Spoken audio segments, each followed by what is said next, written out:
ದೇವಾಲಯಗಳ ಚಕ್ರವರ್ತಿ ಇಟಗಿ ಉತ್ಸವ ಆಚರಣೆಗೆ ಹೆಚ್ಚಿದ ಕೂಗು.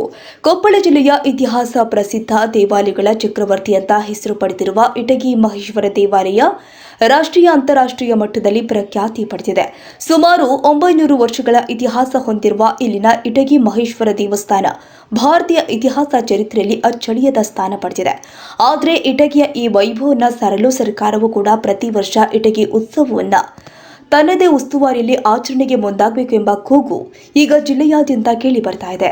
ಈ ಕುರಿತಂತೆ ಇಟಗಿ ಗ್ರಾಮ ಪಂಚಾಯತ್ ಮಾಜಿ ಅಧ್ಯಕ್ಷ ಪ್ರಭುರಾಜ್ ಹಳ್ಳಿ ಮಾತನಾಡಿ, ಸರ್ಕಾರ ಜನಪ್ರತಿನಿಧಿಗಳು ಸರ್ಕಾರದ ವತಿಯಿಂದ ಇಟಗಿ ಉತ್ಸವ ಆಚರಣೆ ಮಾಡಲು ಮುಂದಾಗಬೇಕು ಅಂತ ಒತ್ತಾಯಿಸಿದ್ದಾರೆ.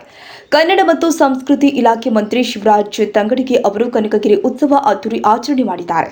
ಜೊತೆಗೆ ಪಕ್ಕದ ಗಂಗಾವತಿ ತಾಲೂಕಿನ ಆನೆಗೊಂದಿ ಉತ್ಸವವೂ ಕೂಡ ಮಾಡ್ತಾ ಇದ್ದಾರೆ. ಆದರೆ ಇತಿಹಾಸ ಪ್ರಸಿದ್ಧ ಇಟಗಿ ಉತ್ಸವ ಮಾಡಲು ಅಧಿಕಾರಿಗಳು ಜನಪ್ರತಿನಿಧಿಗಳು ಆಸಕ್ತಿ ತೋರಬೇಕು ಅಂತ ಪ್ರಭುರಾಜ್ ಹಳ್ಳಿ ಮತ್ತು ಸಾರ್ವಜನಿಕರು ಆಗ್ರಹಿಸಿದ್ದಾರೆ. ಅಂದ್ರೆ ನಮ್ಮ ಶಾಸಕರಿಗೆ ಒಂದು ಮನವಿ ಕೊಡೋಣ ಅಂತ ನಾವೆಲ್ಲರೂ ತಯಾರಾಗಿದ್ದೀವಿ. ಏನಪ್ಪ ಮನವಿ ಅಂದ್ರೆ, ಕನಕಗಿರಿ ಉತ್ಸವ ಮಾಡಿದ್ರು ಮೊನ್ನೆ ಶಿವರಾಜ್ ತಂಗಡಗಿ ಅವರು. ಅದೇ ಕಾರಣವಾಗಿ ನೆಕ್ಸ್ಟ್ ಜಾಲಿಜಾವದಲ್ಲಿ ಸಾಹೇಬರು ಆನೆಗುಂದಿ ಉತ್ಸವ ಮಾಡ್ತಾ ಇದ್ದಾರೆ. ಅದೇ ಕಾರಣವಾಗಿ ನಮ್ಮ ದೊಡ್ಡಗೌಡ ಪಾಟೀಲ್ ಸರ್ ಈಗ ಪುರ ಉತ್ಸವ ಅಂತ ಮಾಡ್ತಾರೆ ಅಂತ ತೀರ್ಪು ಕೇಳ್ತಾ ಇದೆ.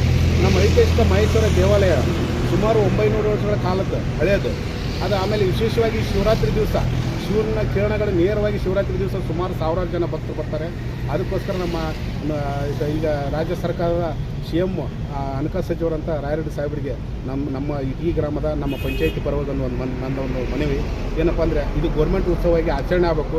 ಅದಕ್ಕೆ ತಾವುಗಳಾದಂಥ ಈಗ ನಮ್ಮ ಇಟಗಿ ಗ್ರಾಮಕ್ಕೆ ಒತ್ತಡ ಕೊಟ್ಟು ಸುಮಾರು 1 ರಿಂದ 2 ದಿವಸ ಗೌರ್ಮೆಂಟ್ ಉತ್ಸವ ಮಾಡಲಿಕ್ಕೆ ಅವರು ಅನುಮತಿ ಕೊಟ್ಟರೆ ಅವ್ರ ಜೋಡಿ ನಾವು ತುಂಬ ನಮ್ಮ ಪಂಚಾಯಿತಿಯಲ್ಲಿ ನಮ್ಮ ಊರಿನ ಸದಸ್ಯರಾಗಲಿ, ಆಮೇಲೆ ನಮ್ಮ ಕುಗ್ನೂರು ತಾಲೂಕು ಮತ್ತು ಯಲಬುರ್ಗಿ ತಾಲೂಕಿನ ಎಲ್ಲ ಪತ್ರಿಕಾ ಮಾಧ್ಯಮರ ಸಹಕಾರದೊಂದಿಗೆ ನಾವು ಇಟಗಿ ಉತ್ಸವವನ್ನು ಅದ್ದೂರಿಯಾಗಿ ಆಚರಿಸಿ ತಮ್ಮ ಹೆಸರು ಇನ್ನೂ ಅತ್ಯಂತ ಉನ್ನತ ಸ್ಥಾನಕ್ಕೆ ಒಯ್ಯಬೇಕೆಂದ ನಮ್ಮದೊಂದು ಮನವಿ ಅಂತ ಹೇಳ್ತಾ ಇದ್ದೇನೆ.